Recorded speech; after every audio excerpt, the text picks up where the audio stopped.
it blows my mind that mostly nobody is talking about this.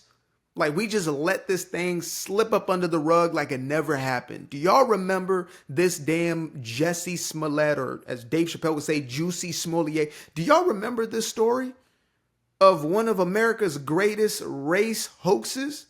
And I only say one of because I did a video on the what's the name, Tawana Browley case, where Reverend Al Sharpton stepped in and started his career of race baiting and race grifting. In essence, that's where he started his race hustle. But this case of Jussie Smollett was one of the most insane stories we ever heard. First and foremost, because it made no damn sense. But secondly, because of what then the outcome became of this, right? So for some of y'all who may have not heard the story or forgot the story, give you a quick Spark Notes version of that. So you have a B-list celebrity, Jussie Smollett, or Jussie, whatever you may call him. Frankly, I don't care what the hell you call him, because I don't think the man deserves decency or respect on his name as far as what this man did. So anyway, you have a B-list celebrity, Jussie, and he, I guess, he's in the streets of Chicago, wintertime. So he's walking from a grocery store. I believe it was a 7-Eleven or something like that, right? Gotten some food at around 2 a.m. in the blistering cold Chicago weather. He is now walking back to his residency, and in the middle of, mind you, Southside Chicago, which is very important information. So he's walking through the Chicago streets, and all of a sudden, he is attacked by two white men, big white men, country boys in the middle of Chicago somehow, right? At 2 a.m. And these men happen to have MAGA hats on. And they also had, just happened to have a rope on them, I guess. And so they end up taking the rope and strapping it around Jussie's neck. And they beat him up. And they yelled out MAGA country F word. Not that F word, but the, that F word. So here's the thing, right? First and foremost, like the biggest pushback was this one. These men knew that Jussie was an openly gay actor or openly gay man in the first place. How? That would have to essentially mean that they knew who he was, which, to be honest with y'all, not many people still know who this dude is, right? He was bigger from that story than he probably was from the show Empire. Now, if you watched Empire and you loved it, you were a fan. But if you didn't watch it, you didn't know a damn thing about it. You didn't know maybe Taraji P. Henson, maybe Terrence Howard. But the rest of the crew, you didn't know a damn thing about. Let's just be real, okay? I'm not going to be here capping y'all. You're not going to cap me.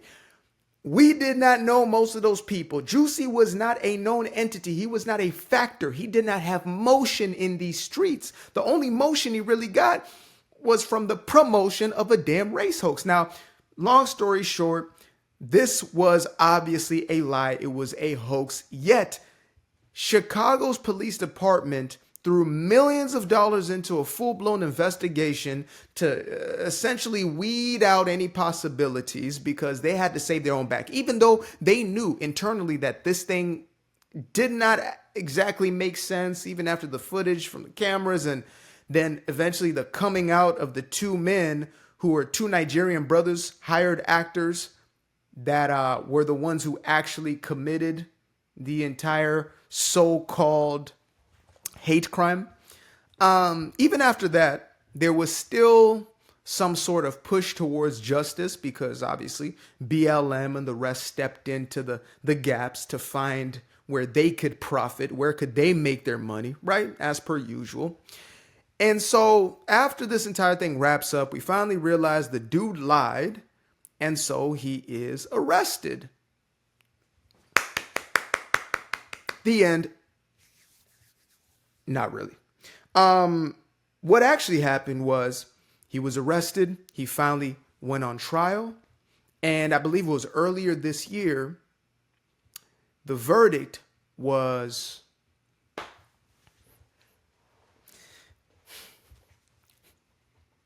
well, just let the guy go. Yeah. Let the guy go.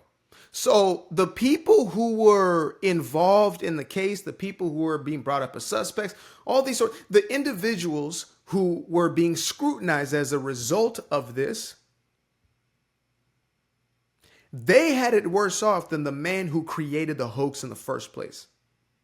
Now, with the old school case, the Tawala Browley, the Al Sharpton case, the unfortunate part was one of the men who was accused actually ended up taking his own life because it was that much stress and that much pressure around that entire case. Like, he became marked as a man in society. And this is what oftentimes happens in these race hoaxes or in these defamation sort of cases. But with Jussie, what really gets me is the fact that they had all of the evidence, all information necessary to make the proper conviction and to even make an example. The power of just having this man have to be accountable for his decisions would mean that one or two less race grifters would not do the same thing. But instead, they chose to slap boy on the wrist and to let him walk. The reason I bring this story up is, and many stories like this, is because the race hustlers are one of the most dangerous and detrimental aspects of our modern society, more specifically Western or American culture or society, because they're the ones who are keeping the racist narrative alive. They're the ones who are keeping this alive. I'm not saying that there aren't racists in different pockets of people, but at scale, the ones who are pushing the narrative are the race hustlers and the white liberals. Those two groups in unison are responsible for the perpetuation of this idea of systemic injustice or systemic racism. And the reason why black people can't do X, Y, and Z is because of racism. And so you have guys like this who lie about such a situation. I compare this to, lies about grape. I compare this to that. I mean, obviously those are relatively more severe as far as punishments and things of that nature. We saw the case with the Duke lacrosse players who the woman just came out actually last year, 2024. She came out and finally told the truth after almost 15 or so years or 18 years to say, oopsie daisy, tee-hee, they didn't do it. I lied. Mind you, this was after this woman had taken her own partner's life and was in prison for that. And still there was people who were sympathizing with her. That's how far gone we are. And I understand there's a lot of bitter and resentful people. There are those who are always going to look for a reason to hate others, right? There's always going to be those individuals. You will always find people who want to keep the race thing going, but there are others who are simply getting caught up in the propaganda. I call myself an anti-propagandist because as much as the propaganda machine likes to go off, I like to go off too. And I'm going to be telling the truth as it is, no matter what. I mean, I can be called a sellout, Uncle Tom, whatever it is. I'm okay with that. I'm okay with folks shooting arrows at my back, but I will not be silenced and I'm beholden to the truth. And the truth is, these individuals are the actual problem. They're the causation. There is a chart that I saw a few days back, and it shows, how many racist incidences there were in comparison to the use of the word in media. And as soon as media spikes the use of those words, you see the incidences increase drastically, right? So it is inherently manipulation. It is propaganda as far as its messaging used to first manipulate the perceptions of the people and to have them act in a certain way.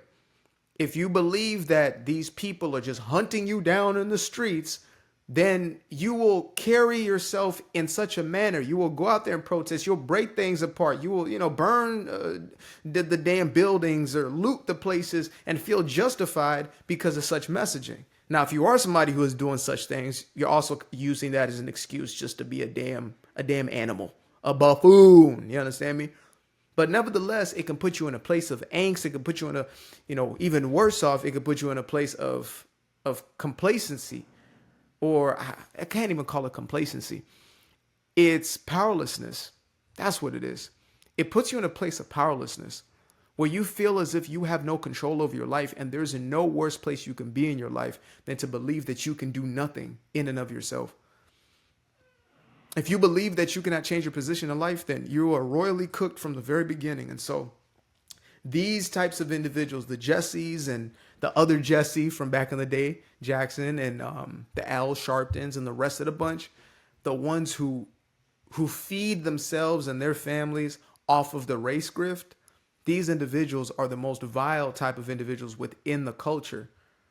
You know, I think they equal to the gangster rappers and you know, drill rappers or whatever who promote those types of messages.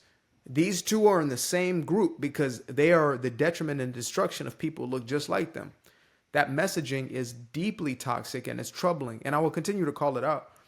You know, again, I've gotten over the hump of giving a damn what anybody has to say about me because they're going to say it anyway.